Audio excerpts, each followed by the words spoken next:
세상에는 믿어지지 않는 이야기들이 종종 들립니다. 우리는 그런 것들을 기적이라고 그렇게 말을 합니다. 기적이라고 하는 말을 사전에서는 상식으로는 생각할 수 없는 기이한 일, 또 신에 의하여 행해졌다고 믿어지는 불가사의한 현상, 기적이라는 말을 이렇게 설명하고 있습니다. 이 세상에서는 종종 우리가 참 믿기 힘든 그런 소식들이 들려지죠. 지난 3월 11일자 뉴스에 의하면 페루의 수도였던 라마라고 하는 곳에서 한 20대 남성이 술에 취해서 기차 선로를 베개 삼아 잠이 들었습니다. 그때 지나가던 기차에 의해서 그대로 깔려버리고 맙니다. 그런데 잠시 후에 이 열차에 깔려버린 남성이 멈춰선 열차 아래에서 기어 나오는 겁니다. 다리를 조금 절뚝거리기는 했지만 멀쩡한 상태로 나오게 된 것입니다. 이런 일을 가리켜서 기적이다 이렇게 이야기를 하죠.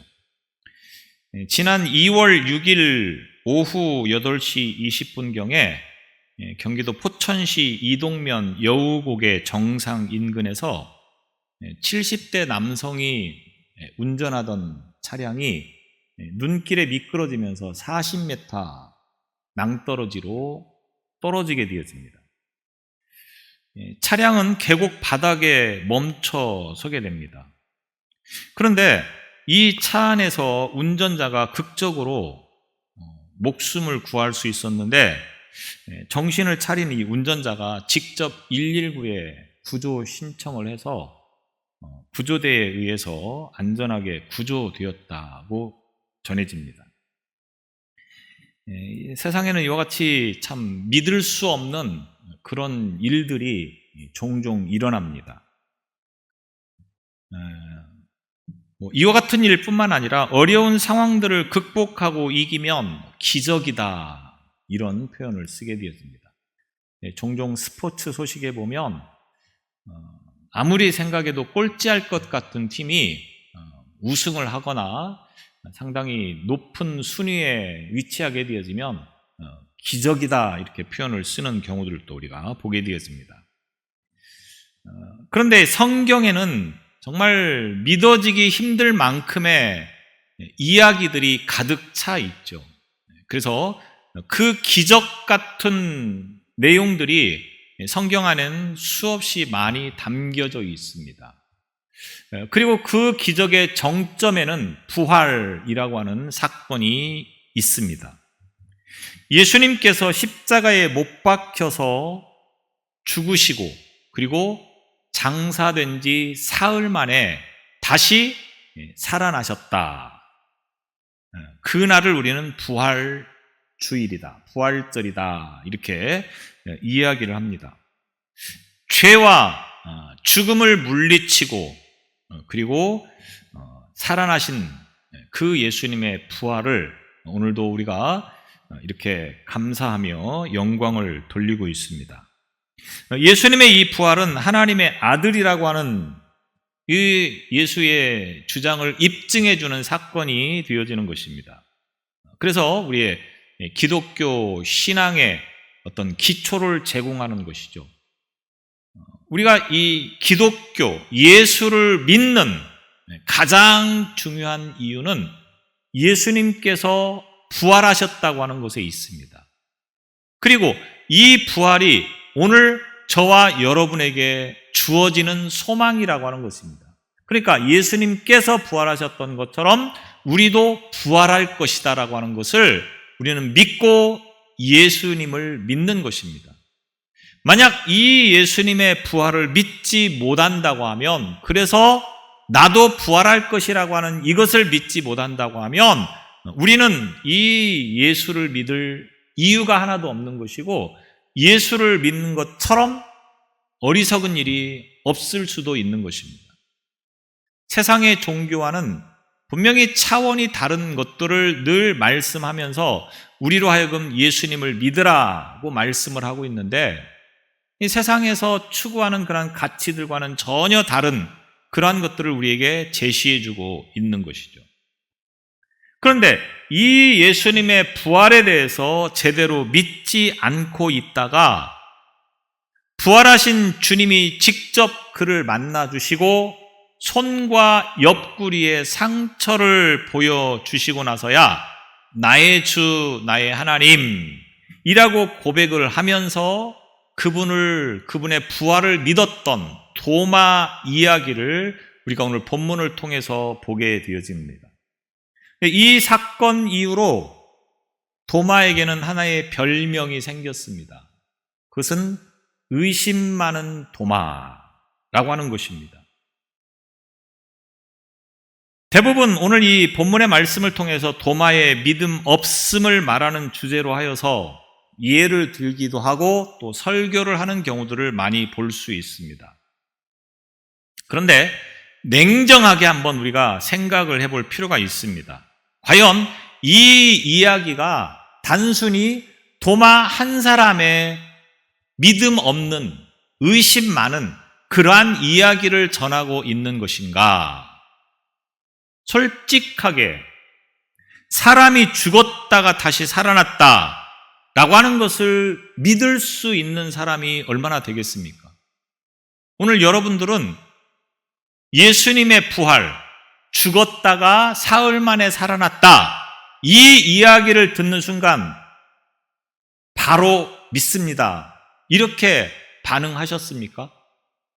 아마 교회를 나오면서 예수님께서 부활하셨습니다 라고 설교를 들을 때 제정신인가 이렇게 생각을 하는 사람도 적지 않게 있었을 거라고 하는 겁니다. 어쩌면 대부분의 사람들은 이 이야기를 들으면서 믿지 못하는 것이 오히려 더 정상이라고 이야기를 해도 틀린 말이 아니라고 하는 겁니다. 확인해 볼까요? 여러분 중에 예수님의 부활을 전혀 의심하지 않고 믿는 사람은 손 들어보세요 라고 하면 여러분은 어떻게 손을 들 수 있겠습니까? 죽은 사람이 다시 살아날 수 있다고 생각하는 사람은 세상에 없습니다. 왜? 그런 일들은 일어날 수 없는 일이기 때문에 그렇습니다. 그러니까 도마의 이야기는 곧 도마 한 사람의 생각을 말하는 것이 아니고 오늘 이 땅을 살아가는 모든 사람들의 생각이다라고 이야기를 해도 틀린 말이 아니라고 하는 것입니다. 그래서 도마가 의심 많은 제자였다, 우리는 그 도마를 비난할 수도 있고 어쩌면 저렇게 믿음이 없을까라고 그렇게 이야기를 생각할 수도 있습니다. 그러나 그것은 결코 도마만의 이야기가 아니라 오늘 우리 자신들의 이야기가 될 수도 있다고 하는 것을 우리는 생각해야 되는 것입니다. 어떻게 보면 사람들이 믿기 어려운 이 부활을 더 이상 의심하지 않도록 분명하게 확인시켜준 사람이 도마였다. 그래서 도마는 우리를 부활을 믿도록 하는 결정적인 원인을 제공해준 공로자였다라고 평가를 해도 틀린 말이겠습니까? 그렇지 않다고 하는 겁니다. 요한복음 20장 19절에 보면 부활하신 예수님께서 제자들이 모인 곳에 찾아오셨습니다. 성경은 이날을 안식 후 첫날이라고 그렇게 표현하고 있습니다. 안식 후 첫날이라고 하는 말은 안식일 지난 다음 날이라고 하는 이야기가 되겠죠. 그러니까 우리 달력으로 보면 안식일이 언제입니까? 토요일이죠. 안식일이 토요일입니다. 토요일 지난 다음 날, 바로 우리가 말하는 일요일, 이날 주님께서 부활하셨다라고 하는 것입니다. 그래서 안식 후 첫날을 요한계시록 1장 10절에 보면 주의 날이라고 이렇게 표현을 하고 있습니다. 그래서 세상 사람들은 이날이 일요일이지만 우리는 이날을 뭐라고 부릅니까? 주의 날 또는 주일날이라고 말을 합니다. 왜? 이날의 주인은 주님이십니다. 일요일이라고 하는 이 표현은 역사적으로 AD 321년에 콘스탄틴 황제가 공휴일로 선포하면서 이제 그리스도인들에게 예배 드리는 공식적인 날로 지키도록 선포를 하게 되어집니다. 이때부터 우리가 주일을 지키게 되어지는데 사실은 달력으로 보면 이날은 일요일이라고 하는 표현을 쓰고 있습니다. 그러니까 사람들은 이날을 태양을 숭배하던 로마인들에게는 태양의 날이라고 지정을 하여서 그날을 지키는 겁니다. 그러니까 세상 사람들은 지금도 일요일, 태양을 지키는 날이지만 예수님을 믿는 우리들은 부활하신 그 주님을 생각하면서 그 주님을 떠올리면서 그날을 주님의 날로 온전히 드리는 그런 믿음으로 살아가고 있다고 하는 것입니다. 여튼 이 안식 후 첫날 저녁에 제자들이 모여 있었던 겁니다. 부활하셨다고 하는 소식을 듣고 제자들이 한 자리에 모였었습니다. 모이긴 모였는데 이들은 상당히 두려운 마음으로 문을 닫고 지금 모임을 가지고 있었던 겁니다. 그들이 문을 닫았던 이유는 왜 그렇습니까? 당시 유대인들이 두려워서. 유대인들은 예수를 십자가에서 죽였을 뿐만 아니라 예수를 따르고 추종하는 세력들에게는 그들의 모임에서 함께하지 못하도록 출교를 시켜버립니다. 유대인이 유대인으로 살지 못하도록 그런 일들이 일어나기 때문에 비록 예수님의 제자들이었다 하더라도 그들은 여전히 그들에 대한 두려움을 가지고 혹시나 그들이 모여있는 것이 발각되지 않도록 모여서 문을 닫고 그 모임을 진행하고 있었다고 하는 것입니다. 그런데 그 자리에 예수님께서 등장을 하신 겁니다. 문을 닫았다라고 하는 말은 또 다른 말로 문을 걸어 잠궜다 이런 말이 되겠죠. 그냥 닫는 것으로 끝나는 것이 아니라 걸어 잠궈서 누가 들어오지 못하도록 했다고 하는 것을 말하는 것일 겁니다. 그런데 그곳에 예수님께서 나타나신 겁니다. 자, 우리가 지금 이렇게 문을 걸어 잠그고 이곳에서 예배를 드리고 있는데 누군가가 갑자기 이 자리에 딱 나타났다. 기절초풍할 일이죠, 세상 말로. 어쩌면 반은 심장마비로 죽을지도 모르겠습니다. 근데 예수님이 부활하신 몸으로 그 자리에 나타나신 겁니다. 이것은 무엇을 말하는 것입니까? 부활의 몸은 우리가 생각하고 있는 것처럼 어떤 유령과 같은 그런 실체가 아니라 바로 몸 그대로를 가지고 부활하셨다라고 하는 것을 의미하는 것입니다. 그래서 요한복음 20장 20절에 보면 예수님께서 손과 옆구리를 보여주셨다고 분명히 말씀하고 있습니다. 예수님께서 십자가에 못 박히셨을 때 못 박혔던 손, 또 창에 찔렸던 옆구리 이런 것들을 보여주시면서 내가 십자가에서 죽었던 바로 그 예수다라고 하는 것을 몸으로 보여주셨다고 하는 겁니다. 뿐만 아니라 누가복음 24장 41절 이하로 보면 부활하신 예수님께서 생선을 달라고 하셔서 그 생선을 잡수셨던 말씀을 표현한 것을 보게 되어집니다. 그래서 부활하신 예수님은 유령이나 환상적인 것으로 존재하시는 분이 아니라 실제로 몸을 그대로 가지고 부활하신 분이라고 하는 것을 말씀하고 있다고 하는 것입니다. 그래서 그 몸을 가지고 제자들이 모여 있었던 곳에 나타나신 겁니다. 그런데 그 자리에 도마가 없었다고 하는 겁니다. 그래서 24절에 보면 12 제자 중에 하나인 디두모라 하는 도마는 예수 오셨을 때에 함께 있지 아니한지라.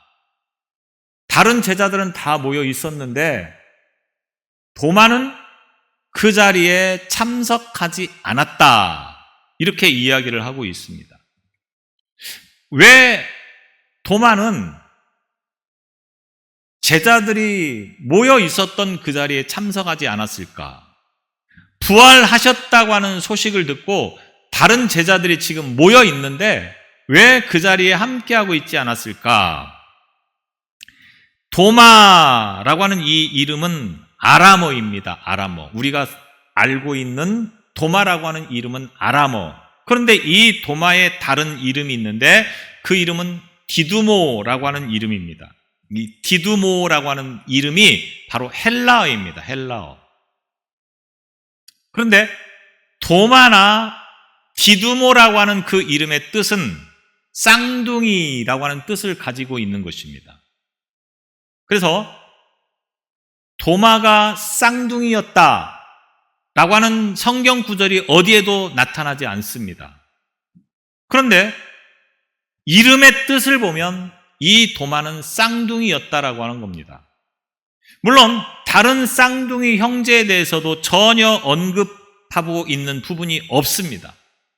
다만 이름의 뜻으로만 보면 이 도마가 쌍둥이였다.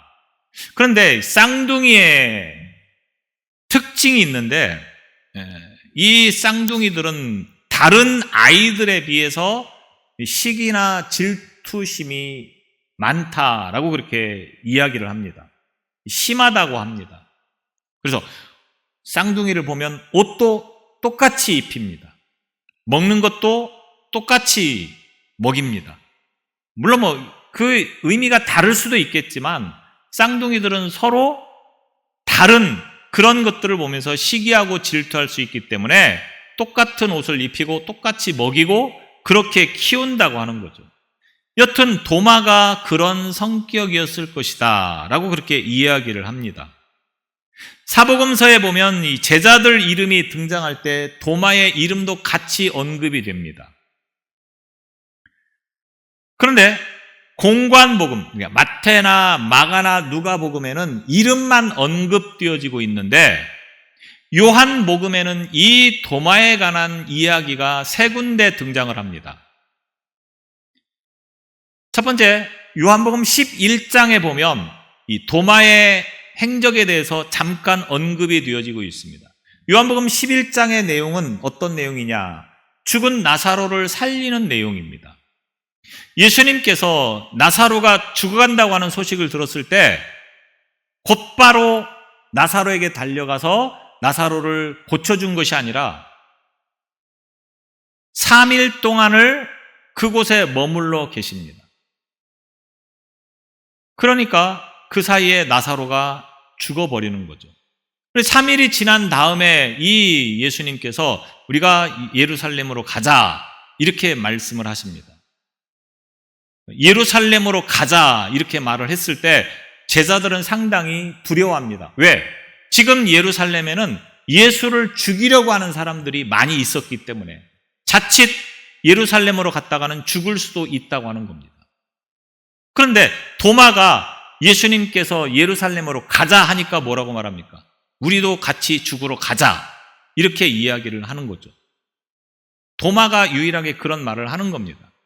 여기서 이 같이 죽자라고 하는 이 말이 정말로 용기가 있어서 같이 죽자 그런 의미로 말을 했을 수도 있고 또 하나는 빈정대면서 하는 말일 수도 있다고 하는 겁니다. 그런데 도마의 성격상 그렇게 말을 했을 때는 어쩌면 빈정대는 투였을 것이다라고 추측을 하는 사람들이 많습니다. 도마가 어쨌든 이런 성격을 가지고 있다고 하는 거죠. 또 도마의 이야기가 등장하는 곳이 요한복음 14장입니다. 예수님께서 제자들을 떠나서 이제 하늘의 처소를 예비하러 가신다라는 말씀을 하십니다. 그때 유일하게 도마가 주님 도대체 어디로 떠나시고 어디로 가시는지 그 장소를 우리에게 정확히 알려주세요. 이런 말을 합니다. 그러니까 예수님께서 뭐라고 말씀합니까? 내가 곧 길이요 진리요 생명이니 나로 말미암지 않고는 아버지께로 올 자가 없다. 이렇게 말씀을 하시는 장면, 그것이 바로 요한복음 14장에 나오는 도마 이야기입니다. 그리고 오늘 본문에서 또 도마의 이야기가 언급되고 있습니다. 자, 이런 말씀들을 통해서 보건대 도마의 성격은 뭡니까? 주님이 어디로 가시는지 정확하게 알지 못하면, 분명하게 가르쳐주지 않으시면 나는 못 가겠습니다. 이런 성격을 가지고 있었다고 하는 겁니다. 주님이 정확하게 말씀을 하시는지, 어디로 가시는지, 어떻게 가시는지 그를 말씀하지 않는데 우리가 무턱대고 그냥 따라가지는 않겠습니다. 이런 성격이 바로 도마의 성격이었다고 하는 겁니다. 그래서 한편으로 보면 도마는 매우 현실적인 사람이었다. 확인되어지지 않으면, 검증되어지지 않으면 그 말을 무턱대고 믿는 그런 성격은 아니었다라는 것으로 우리는 이 도마의 성격을 추측해 볼 수 있는 겁니다. 그러니까 제자들이 모여있던 그곳에 도마가 참석하지 않았던 이유는 도마의 이런 성격을 어느 정도 반영해 보면서 우리가 생각을 해볼 수 있다고 하는 거예요. 예수님께서 부활하셨다라고 하는 소식을 들었을 때 도마는 과연 이렇게 생각을 했을 겁니다. 또 시국이 어떤 시국입니까? 주님을 따른다고 하는 그 모임이 있으면 유대교로부터 출교를 당하는 시기였기 때문에 상당히 조심스러운 시국이었죠. 그러니까 도마는 그런 자리에 가는 것을 매우 신중하게 생각하면서 그 자리에 참석하지 않았을 것이다. 우리가 이렇게 추측을 해볼 수 있었던 것입니다. 자, 도마가 없는 그 자리에 예수님께서 등장을 하셔서 그 예수님께서 제자들에게 손의 못자국이나 옆구리의 창자국을 보여주셨던 것입니다. 제자들은 부활하신 주님을 직접 목격을 하고 이제 그 이야기를 그 자리에 참석하지 않았던 도마에게 말을 해줍니다. 우리가 부활하신 예수님을 보았다. 그러니까 도마가 뭐라고 말합니까? 24절에 보면 내가 그의 손에 못자국을 보며 내 손가락을 그 못자국에 넣으며 내 손을 그 옆구리에 넣어보지 않고는 믿지 않겠다. 도마는 또 이렇게 이야기를 합니다. 내가 직접 손에 못자국을 만져보고 옆구리에 창자국을 만져보고 그리고 내가 믿겠다. 이렇게 말을 합니다. 물론 도마가 정말로 손을 넣어서 만져보고 그래서 그 다음에 믿겠다라고 하는 그 말이기보다는 말도 안 되는 소리 하지 마라. 죽었던 사람이 어떻게 살아나느냐. 그런 일은 있을 수 없다. 이런 의미로 말을 했을 거라고 우리는 생각해 볼 수 있습니다. 그런데 도마가 다른 제자들보다 믿음이 부족한 사람이어서 지금 이런 말을 하고 있습니까? 성경의 또 다른 구절들을 보면 제자들이 어떤 믿음이었느냐? 마가복음 16장 11절에 보면 그들은 예수의 살으셨다고 하는 것과 마리아에게 보이셨다고 하는 것을 듣고도 믿지 아니하니라. 이렇게 말합니다. 그러니까 제자들도 예수님께서 부활하셨다고 하는 이 소식을 듣고 어떻게 했습니까? 믿지 않았던 겁니다. 이 도마만 의심이 많아서 그런 이야기를 한 것도 아니고 도마만 믿음이 없어서 그렇게 말을 한 것도 아니고 제자들도 마찬가지였다고 하는 겁니다. 그런데 제자들만 그랬겠습니까? 오늘 이 시대에 저와 여러분들의 믿음은 어떻습니까? 그러니까 도마가 하는 말은 도마 한 사람의 이야기가 아니라 제자들의 이야기였고 오늘날 저와 여러분의 이야기라고 하는 것입니다. 그래서 도마의 말은 곧 모든 인생들의 생각을 대변하는 말이다. 이렇게 이야기를 할 수 있다고 하는 겁니다. 분명한 것은 도마는 눈에 확실하게 증거가 나타나지 않으면 믿으려고 하지 않았다고 하는 겁니다. 논리적이고 합리적으로 자신이 납득되어지고 또 짚고 넘어가야 되는 문제는 분명하게 짚고 넘어가는 그런 성격의 소유자였다라고 우리가 이 도마를 볼 수 있겠습니다. 그래서 다른 제자들이 분명히 내가 부활하신 주님을 보았다 이렇게 말을 했음에도 불구하고 내 눈으로 직접 보지 않고는 내가 믿지 않겠다 이렇게 말을 하는 겁니다. 자, 이러한 이야기가 있은 다음에 26절에 보면 여드레를 지나서 제자들이 다시 집안에 있을 때에 도마도 함께 있었고, 여드레가 지난 다음에 제자들이 다시 모여 있을 때 그 자리에 도마가 함께 있었다고 하는 겁니다. 다른 제자들이 도마를 말로 설득을 해서 부활하신 주님을 믿게 하려고 노력을 했겠죠. 그러나 말로는 되어지지 않는 것입니다.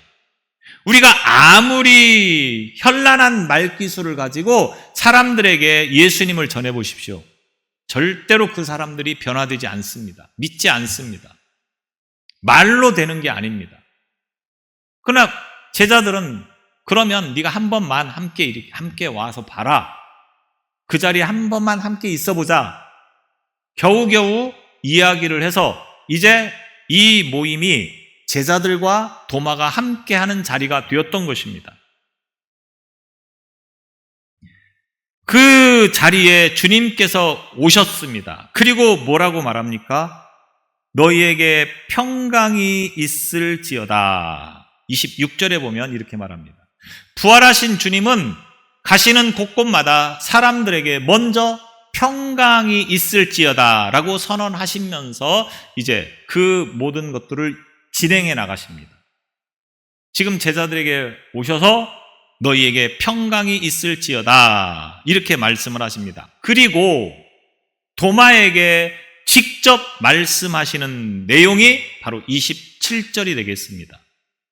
내 손가락을 이리 내밀어 내 손을 보고 내 손을 내밀어 내 옆구리에 넣어보라. 그리하여 믿음 없는 자가 되지 말고 믿는 자가 되라. 이 말을 들은 도마는 깜짝 놀랐을 겁니다. 왜? 자신이 했던 말을 예수님이 그대로 다시 하시는 겁니다.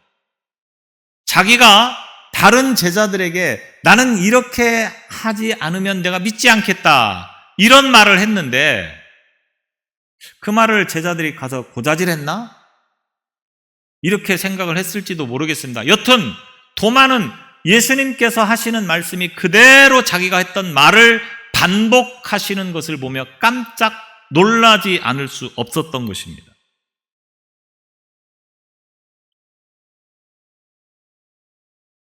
부활을 믿지 못하겠다고 하는 도마를 꾸짖거나 책망을 하는 것이 아니라 그 도마의 의심스러운 모든 부분들을 확인시켜주면서 충족시켜주는 그러한 예수님의 모습을 우리가 이 말씀을 통해서 보고 있는 것입니다.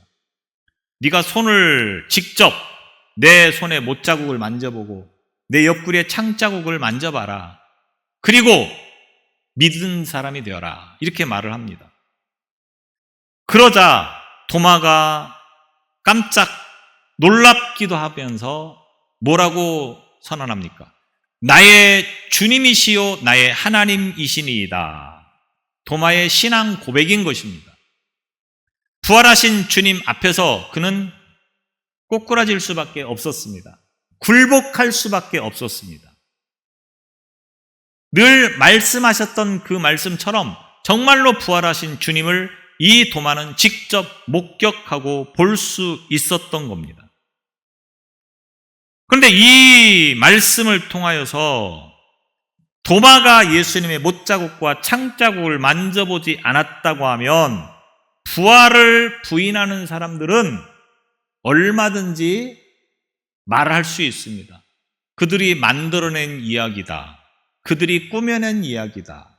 이렇게 말할 수 있다고 하는 거죠. 그런데 도마가 만져보아야 믿겠다. 내가 직접 보아야 믿겠다고 하는 이 말을 예수님께서 충족시켜 주심으로 인하여서 이제 이 부활이라고 하는 것은 더 이상 꾸며낸 이야기가 될 수 없는 것이고 이 말이 사실이고 분명한 것이라고 하는 것을 선언하는 말씀이 되었다라고 하는 겁니다. 성경을 보면 도마는 매우 신중하고 합리적이고 경우가 바르고 용기 있는 사람으로 비춰집니다. 이 말을 우리는 다른 말로 뭐라고 말합니까? 의심 많은 도마라고 그렇게 표현합니다. 그러니까 어떤 상황을 어떤 시선으로 보느냐, 어떻게 해석하느냐라고 하는 것은 사람들의 자유입니다. 그래서 도마는 합리적이고 매우 경우가 바른 그런 사람이다 라고 말을 할 수 있는 사람도 있고, 또 다른 부정적인 측면에서 보면 도마는 참 의심이 많은 사람이다 이렇게 이야기를 할 수도 있다고 하는 거죠. 그래서 우리가 어떤 사람을 볼 때에 어떤 시각으로 보느냐라고 하는 것은 상당히 중요한 문제입니다. 요한이 이 도마의 신앙 고백을 기록한 것은 무엇입니까? 예수님께서 예언되어진 그리스도이심을 분명히 선언하시기 위해서, 그리고 그 예수님은 부활하신 것을 약속하셨고 그 약속을 이루신 분이라고 하는 것을 말씀하시기 위해서 이 도마의 이야기를 이렇게 기록해 놓고 계신 것입니다. 이 사건으로 인하여서 이제 부활은 더 이상 꾸며낸 이야기가 될 수 없습니다. 왜? 도마가 직접 손의 못자국과 옆구리의 창자국을 만져보고 확인했기 때문에, 도마가 거짓말을 하고 있다, 그렇게까지 생각을 하려고 하면 그걸 누가 말리겠습니까? 그러나 도마를 비롯해서 예수님의 그 부활체를 분명하게 목격한 수많은 사람들의 이야기가 거짓이 아니라고 하는 것을 믿는 이상 이 부활은 실제가 되어져 버린 것이고, 오늘 우리가 그 부활하신 주님을 믿는 믿음 가운데 살아갈 수 있게 되어지는 것입니다. 우리는 직접 부활하신 주님을 볼 수 없었습니다. 그러나 도마는, 제자들은 부활하신 그 주님의 손의 못자국을 보았고 옆구리의 창자국을 보았다라고 하는 겁니다. 만져보았다라고 하는 겁니다. 그러므로 그 제자들의 이야기를 믿고 따르는 그러한 신앙이 되어질 수 있는 것입니다. 의심은 또 하나의 관심입니다. 의심을 풀도록 질문을 하는 것은 매우 중요한 것입니다. 제가 설교를 할 때 전혀 의심하지 않고 믿어주시면서 혹시 그 말씀을 믿고 계신다고 하면 저로서는 참 감사하죠. 무조건 믿는다, 참 좋은 믿음입니다. 그러나 분명한 것은 도마와 같이 의심을 가지고 그 말씀이 정말로 맞는 말인가라고 하는 것을 검증하는 것 또한 우리는 무시해서는 안 된다고 하는 겁니다. 왜? 그런 믿음이 아닌 것이 얼마나 위험한 것이라고 하는 것을 우리는 생각할 수 있어야 됩니다. 무슨 말이냐? 무조건 목회자가 설교를 하였다고 해서 그것을 덮어놓고 믿는다? 그것처럼 위험한 것이 없습니다. 오늘날 얼마나 잘못된 설교들이 많이 있습니까? 얼마나 잘못된 이단들이 많습니까? 그런데도 그들을 따르는 이유는 뭡니까? 덮어놓고 믿기 때문에 그렇습니다. 정말로 성경이 그렇게 말씀하고 있는가? 정말로 그것이 하나님의 말씀인가라고 하는 것을 조금만 의심하면서 성경을 펼쳐보았다고 하면 그런 일들이 나타나지 않겠죠. 그런데 덮어놓고 믿다 보니 이단인 줄도 모르고 잘못된 건 줄도 모르고 무조건 믿고 있다고 하는 겁니다. 그래서 오늘부터 설교를 들으시면서 의심하면서 설교를 들으시기 바랍니다. 정말로 성경에 이런 이야기들이 있는가? 그게 필요하다고 하는 거죠. 왜냐하면 저도 막 이야기를 하다 보면, 설교를 하다 보면 어떤 때는 이 단어들이 조금씩 혼동될 때가 있습니다. 그래서 잘못 말할 때도 있습니다. 아, 그랬구나. 그것을 무조건 믿는 것보다는 내가 직접 성경을 보면서 그것이 하나님의 말씀과 일치하는가를 확인하는 것이 결코 나쁜 것이라고 볼 수는 없다고 하는 겁니다. 도마가 얼마나 우리에게 큰 역할을 해줬습니까? 내가 직접 만져볼 수 없었지만 도마에 의해서 우리는 그것이 사실이라고 하는 것을 믿을 수 있었다고 하는 겁니다. 오늘 저와 여러분의 신앙이 어떤 신앙이 됩니까? 예수님께서 죽음에서 살아나셨다. 이 말씀이 비단 누군가에 전해지는 말로 인하여서 우리가 믿을 수 있는 것이 아니라 그것을 직접 목격하고 확인한 사람들에 의해서 확인되어진 말씀이기 때문에 오늘 저와 여러분이 예수님의 부활을 믿고 따라갈 수 있게 되어진 것입니다. 부활은 꾸며낸 이야기가 아닙니다. 부활은 실제로 예수님께서 십자가에서 못 박히셨던 그 모습 그대로 다시 살아나셔서 이것을 제자들에게 보였고 사람들에게 보임으로 인하여서 오늘에까지 이 부활을 우리가 믿을 수 있도록 전달되어진 것입니다. 우리가 이 부활을 의심하지 말고, 왜? 하나님의 말씀에 기록되어진 것이기 때문에, 주님을 따르던 제자들에 의해 증언되어진 말씀이기 때문에 이 부활을 믿고 그 부활의 소망을 가지고 살아가는 오늘 저와 여러분이 되시기 바랍니다. 기도하겠습니다. 우리에게 부활의 소망을 주시는 주님, 그 부활은 사실이라고 하는 것을 많은 사람들에 의해서 증언되어지고 오늘에 이르게 되었습니다. 우리 여러분 그와 같은 말씀을 믿고 따를 수 있도록 인도하셨사오니 우리에게 부활의 소망 가운데 살아가는 삶이 되어지기에 부족함이 없도록 인도하여 주옵소서. 부활에 대한 의심을 버리고 이제는 우리 또한 그 부활의 소망을 가지고 살아갈 수 있도록 인도해 주옵소서. 예수님 이름으로 기도드리옵나이다. 아멘.